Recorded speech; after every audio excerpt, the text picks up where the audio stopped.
monsieur et madame Louise Marcel. Donc on a habité pendant 40 ans à Perpignan. Nous sommes à Tulle suite à des accidents de santé. Et les enfants ont voulu qu'on ait passé 3 ans là-bas.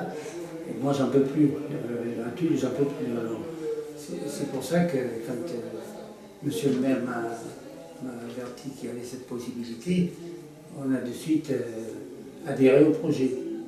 Et donc, quel est votre avis suite à cette première visite aujourd'hui, votre ressenti sur la visite du pavillon? Moi, mon avis, il est clair. Hein. Enfin, ma femme en parlait tout à l'heure aussi. C'est magnifique. Je ne croyais pas trouver ça. Honnêtement, au niveau sécurité pour les anciens et tout, ou les gens handicapés comme moi, il y a une douche qui est magnifique. Là, c'est pas une douche, une salle de bain. C'est magnifique, c'est propre. C'est bien. Enfin, moi, je le trouve bien. Vous aussi, madame? Ah oui, ah oui, oui, oui. Vraiment, je ne m'attendais pas à trouver comme ça. Une telle qualité. Ah non, une telle qualité, c'est vrai, c'est vrai, c'est vrai. C'est magnifique, quoi. On est à 2 pas du bourg, il y a la pharmacie, voilà. Il y a les commerces et tout, c'est bien, quoi. Les professions médicales, les commerces. Donc là, vous allez pouvoir y aller à pied. Là, j'y vais à pied. Et vous, monsieur le maire, donc pourquoi avez-vous eu cette idée de faire ce programme ici?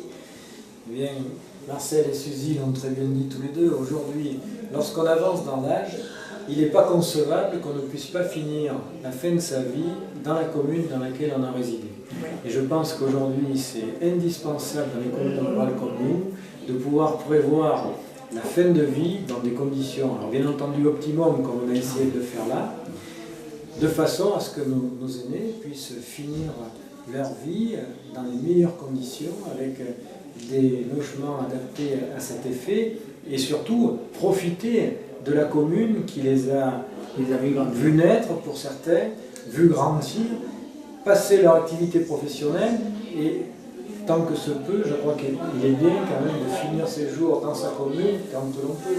Et c'est la raison pour laquelle la municipalité a décidé de franchir le pas après avoir mis en place cette EHPAD, de mettre ces logements adaptés de façon à recevoir le public qui est encore, je dirais, valide, mais qui malheureusement ne peut pas assumer l'ensemble de tout ce qu'il faut assumer quand on est dans une maison, avec les inconvénients que l'on connaît pour certains.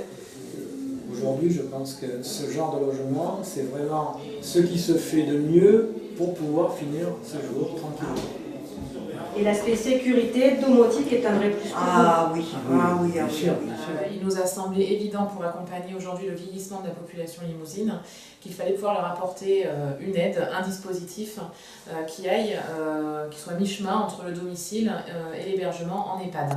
Pourquoi? Parce que des personnes qui pouvaient commencer à présenter un début de dépendance n'étaient pas forcément justifiées pour rentrer en EHPAD, mais avaient juste besoin d'une aide intermédiaire pour pouvoir rester plus longtemps à domicile, face aujourd'hui à des maisons qui datent d'il y a 40-50 ans, avec beaucoup d'escaliers, bref, des appartements ou des maisons pas forcément adaptés. Et du coup, dans ces services proposés, quels sont-ils exactement? Alors, nous travaillons toujours en partenariat avec des porteurs immobiliers type bailleurs sociaux pour pouvoir donc leur permettre déjà d'avoir un appartement ou une maison dite adaptée aux personnes à mobilité réduite. Ça, c'est la première chose.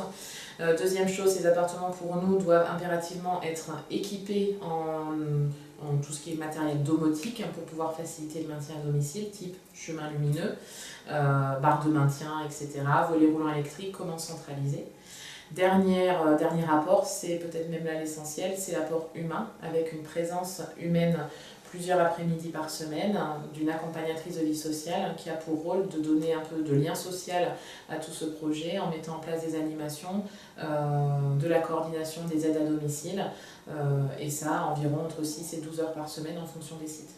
Il faut aussi souligner quand même que cet engouement, les élus n'y sont pas pour rien. Clairement, quand on a une mairie, des élus locaux qui portent le projet tel que l'a fait la collectivité de Ferpézac-le-Noir, ça aide. Et derrière, effectivement, c'est beaucoup plus facilitant pour nous pour permettre à ces personnes âgées d'intégrer les logements. Merci beaucoup. De rien.